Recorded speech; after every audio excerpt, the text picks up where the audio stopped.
G'day Spurs fans, Paul Hotspur hippie here, the only psychedelic soccer show on the internet. You join me out taking a break from work on a ramble. Thought I'd visit this mosquito farm, very lush, and well, we've got it all to play for, haven't we, tomorrow morning. And yet again, it looks like, just as was happening at the beginning of last season, when we beat a team at Tottenham Hotspur, we beat them so hard they go on a losing run. Look at old Manchester City. That's 4 in a row. 4 in a row they've lost now to Brighton, which I believe when we lost to them, people were saying we were rubbish. But hey, there you go. Pep out. Pep out. Stop the rot. Stop the rot.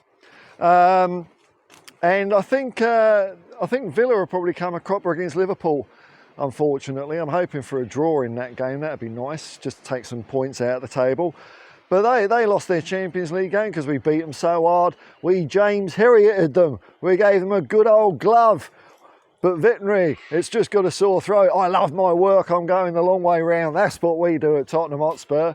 So at the moment, we might be a lowly whatever in the table, but this is a golden ticket game. Oh, because if we win tonight, which I hope we do, and I think we will, against Ipswich, we will possibly go even up to third. We will go above at least either Arsenal or Chelsea, perhaps even both. If Nottingham Forest come a cropper against Newcastle, we'll go above them.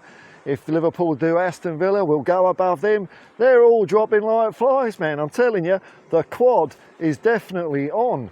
Now, having a look at Ipswich's results, and you know, I haven't seen them play. It looks like, even though they haven't won a game this season, that they maybe have come close.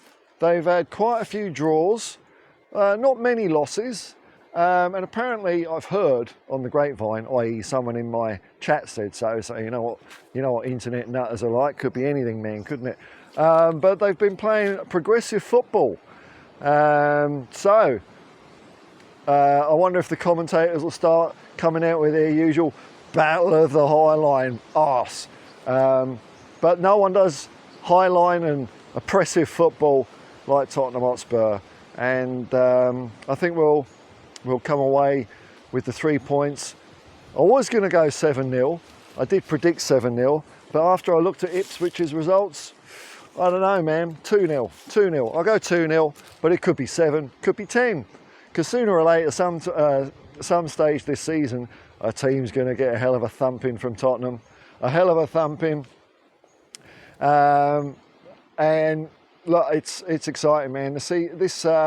If we more than anything, you know, I'd like to go into the international break for just once on the back of a win, so I don't have to walk around with the stench of defeat for 2 weeks. Because I think it's every international break since Ange has been in charge, we've lost before the break, which is a real bummer. So it'd be nice to go into the 2 weeks of Mickey Mouse football while all the people play for their countries in nothing games on the back of a win for a change, you know. I think we'll come up all right. I think we rested quite a few players against Galatasaray. I heard rumours that Romero is available. So we'll see how that goes. I watched Ange's press conference. Nothing really stood out to mind. The old Hugo Lloris comments were brought up, but I don't know if Ange knows much about that. Hugo, some of his comments I'm a bit hit and miss with. I didn't like the story about Daniel Levy buying engraved watches with finalists before the Champions League final, although that was ridiculous. But then Hugo also went on to say that after the Champions League final, that quite a few players didn't really care about losing. And I'm thinking, dude, you're the captain, mate. You're the captain. It's your job not to make sure that doesn't happen. So it's all well and good pointing the finger at other people, but a lot of it lies on your shoulders. So a bit hit and miss with Hugo's comments. He did make the Tottenham Hotspur greatest captains calendar, which is an absolute farce. I talked about this in a stream yesterday. I think when you're talking about the greatest captains, you don't include Sonny yet. maybe in a year or two, you never know, because the quad's on. That would be a good dent into the top 12 captains. But definitely not Hugo Lloris and definitely not Michael Dawson. Decent enough captains, but the greatest, definitely not.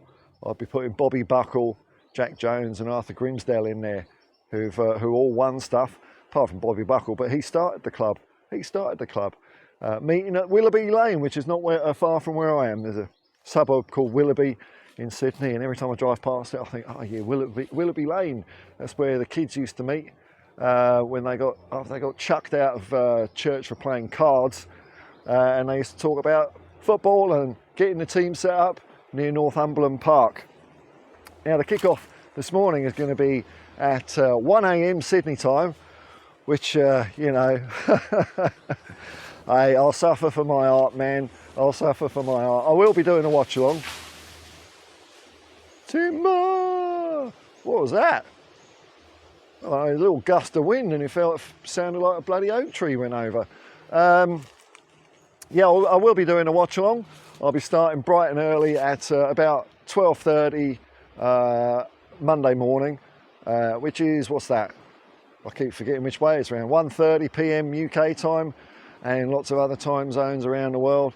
But I'm looking forward to it. There's a lot to play for. This is our second golden ticket game of the year. I think our first one was against Brighton.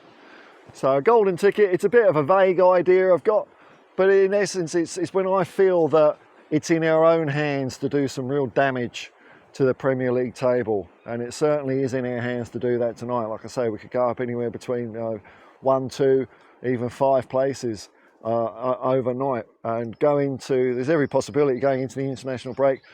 Top 5, top 4, top 3, I don't care because the season's not over yet, but it shows you that we're going to be on the right path in the Football League after a bit of I wouldn't say ropey start, but a bumpy start as far as results are concerned. This is our chance to stake some claim. You know, the rest of our numbers look good. Scored the most goals, conceded the same goals as Arsenal. Really good goal difference, which I think is going to really help us place highly in the league come the sticky end of it. The quad is on, folks. Don't let anyone tell you anything else. It's a home game. We're awesome at home, and I hear we always beat the rubbish teams. I don't know if Ipswich are rubbish. I haven't seen them play, but according to all the smart people out there on the internet, we really should win this game.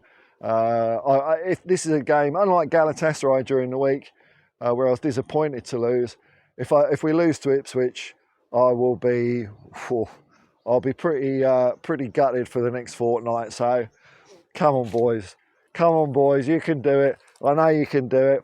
Just do what Ange says. Play your football, impose yourselves on the game, and beat Ipswich so hard that they lose their next couple of games, like the other lot have done.